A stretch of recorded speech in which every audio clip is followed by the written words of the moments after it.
Before anything begins, before the first voice, before the first step outside, there is this moment. The village is still asleep. Not the kind of sleep we know today, with glowing screens and distant traffic humming in the background. This is a deeper kind of quiet, a kind that feels thick, like a blanket laid gently over everything. There are no streetlights, no lamps glowing in windows, no soft buzz of electricity, only darkness. The kind of darkness where your eyes take their time, adjusting slowly until shapes begin to form. A roof here, a fence there, the outline of a tree stretching into the night sky. Above the village, the stars are sharp and endless. There are more of them than anyone could count. They scatter across the sky like spilled grain. Quiet, unmoving, watching. The moon, if it is out tonight, hangs low and pale. It gives just enough light to touch the tops of thatched roofs. Just enough to make the narrow dirt paths faintly visible, but not enough to chase the shadows away. And the shadows are everywhere. They gather between houses. They sit beneath wooden carts. They stretch long across the ground like silent companions. The air is cold, not painfully cold, just enough to make breath visible in soft, slow clouds. If you were standing there, you might pull your cloak a little tighter. You might rub your hands together just to wake them up. But no one is standing outside. The village is asleep. Inside the small homes, behind thick wooden doors, families lie close together. Not out of habit, but out of necessity. Warmth is shared. Space is limited. Privacy, well, that is not really a thing here. Straw beds line the walls. Rough blankets, worn from years of use, are pulled up to shoulders. Some people sleep on their sides, others on their backs. A few might quietly snore, filling the room with soft, uneven rhythm. It's not uncomfortable, just simple. If you listen closely, you can hear it all. The slow breathing, the faint shifting of someone turning in their sleep, the small crackle of dying embers in a hearth. Yes, the fire. In most homes, it has not completely gone out. It never really does. Keeping a fire alive is easier than starting a new one. So before sleep, it is carefully lowered, covered, protected. Now it sits quietly, glowing just a little. A soft orange pulse in the darkness. Like the village itself, resting, but not entirely gone. Outside, the sounds are few, but they exist. A distant owl calls once, then again. Somewhere far off, a dog shifts and lets out a low, sleepy sigh. The wooden frame of a house creaks gently as it settles into the cool night air. Nothing sudden, nothing sharp. Even the wind moves slowly here. It drifts between the homes, brushing against walls, slipping through tiny gaps in wood and thatch. It carries the scent of earth, of hay, maybe a hint of animals resting nearby. If you walked through the village now, your footsteps would feel loud. Too loud, almost out of place. The ground would press softly beneath your feet, slightly damp with dew. You might hesitate, not because it is dangerous, but because it feels like you are interrupting something, a kind of quiet that deserves respect. Time moves differently in this moment. There are no clocks ticking away, no glowing numbers reminding anyone what hour it is, no alarms waiting to ring, only the slow passing of night. People here do not think in minutes or seconds. They think in light and dark, in cold and warmth, in the feeling of when it is time to sleep and when it is time to wake. And right now, it is still night. Deep night. The kind where dreams are at their heaviest. Inside one small house, a man shifts slightly on his straw bed. Not awake, not yet. Just hovering somewhere between dreaming and returning. Maybe he hears the wind. Maybe he feels the cold creeping in just a little more. Or maybe his body simply knows. Morning is coming, but not yet. The fire beside him gives one quiet crack, a tiny spark rising, then fading just as quickly. The glow dims, then steadies again. Still alive. Still waiting. In another home, a child curls closer to their mother. Without waking. Just instinct. Just warmth. The kind of movement that happens without thought. No one speaks. There are no whispered conversations. No late-night distractions. When darkness falls here, it truly falls. People sleep because there is nothing else to do. No scrolling. No, just one more video. No losing track of time. Honestly, if someone tried to explain modern bedtime habits here, it would probably sound like a very strange story. Wait, you stare at a glowing box instead of sleeping? That would not make much sense. Here, sleep is simple. You lie down, you close your eyes, and the night takes you. Back outside, the sky has shifted almost imperceptibly. It is still dark, but not quite as deep as before. The stars near the horizon begin to fade just a little. A very small change. Easy to miss, but it is there. The world is preparing quietly, slowly, without rushing. This is how everything happens here. No sudden starts. No loud beginnings. Just a gradual unfolding. The village does not wake all at once. There will be no single moment when everything suddenly becomes alive. Instead, it will happen piece by piece. One person stirring. One fire being rebuilt.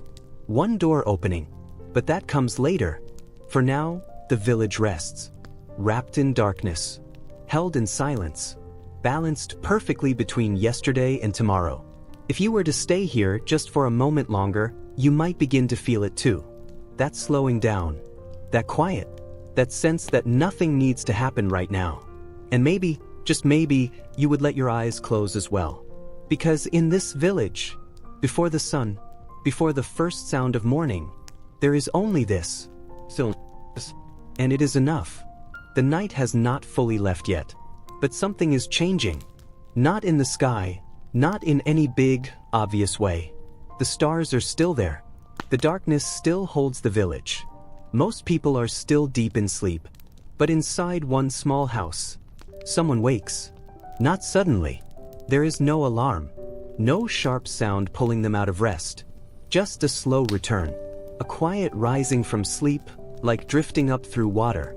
Their eyes open halfway, then close again, then open once more. It is still dark.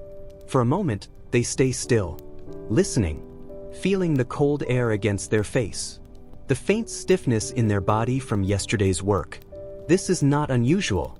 In a village like this, someone always wakes first.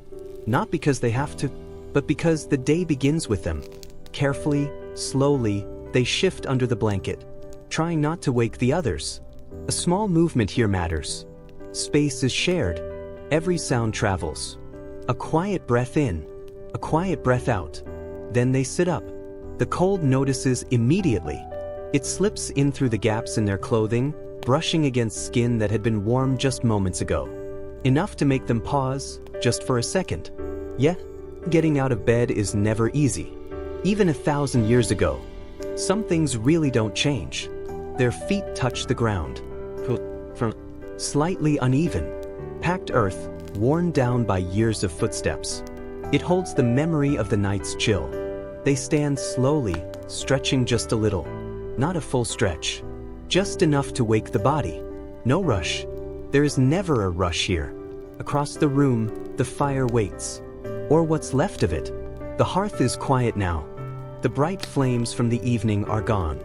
In their place, a low, dim glow. Soft red embers, barely alive, tucked beneath a layer of ash. But not gone. Never fully gone. The person moves toward it, step by careful step. The floor gives a faint sound beneath their weight, but nothing enough to disturb the others. They kneel. For a moment, they simply look at the embers. This is important, because this small glow, this fragile heat, is the difference between ease and effort, between a quick start and a long, frustrating struggle. Starting a fire from nothing takes time. Patience. Keeping one alive?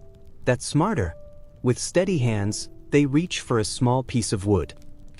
Set aside the night before. Always prepared. Always ready for this moment. They place it gently over the embers. Then another. Not too much. Too fast and the fire will choke. Too slow and it may fade. It's a quiet kind of knowledge. The kind you don't learn from being told.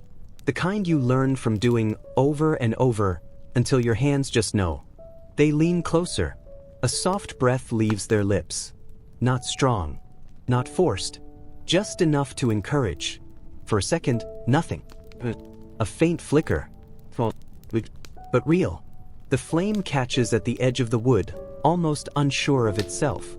It wavers, like it might disappear again at any moment. But they wait, patient. Another small breath. Another quiet moment. And then it grows. Just a little. The orange light returns slowly, pushing back the darkness inside the room. Shadows shift along the walls. Shapes become clearer. The fire is waking up, just like the village will. They add one more piece of wood, slightly larger this time, feeding the flame as it finds its strength. The crackle begins, soft at first, then a little more steady. It's a comforting sound, a familiar one. If the night was silence, the fire is the first voice of morning. Behind them, someone shifts in their sleep. A quiet rustle of fabric. A slow turn from one side to the other. But they do not wake. Not yet. The warmth begins to spread. It's slow but noticeable.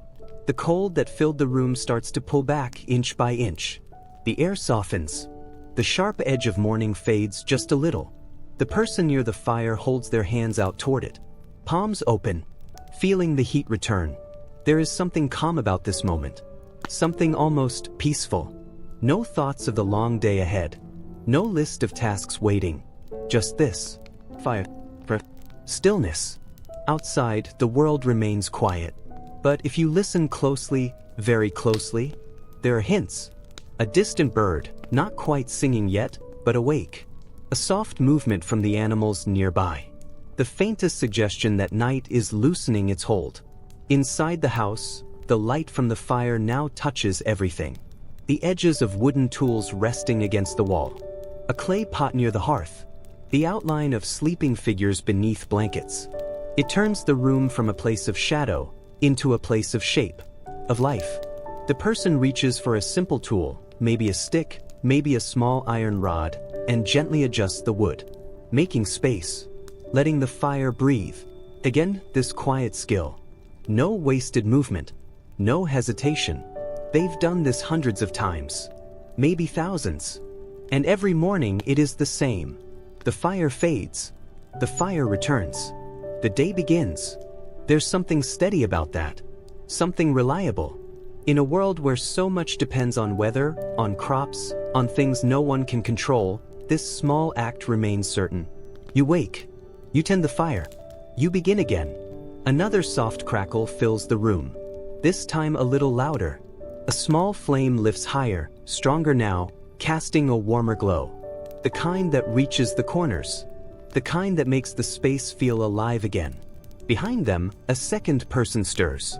A quiet sound, a breath, a shift. Not fully awake, but close. The warmth is doing its work.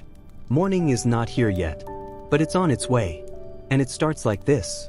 Not with light from the sky, but with light from the hearth. A single flame, growing slowly, patiently, like everything else in this village. No rush, no noise, just the gentle return of warmth, and the quiet promise of a new day.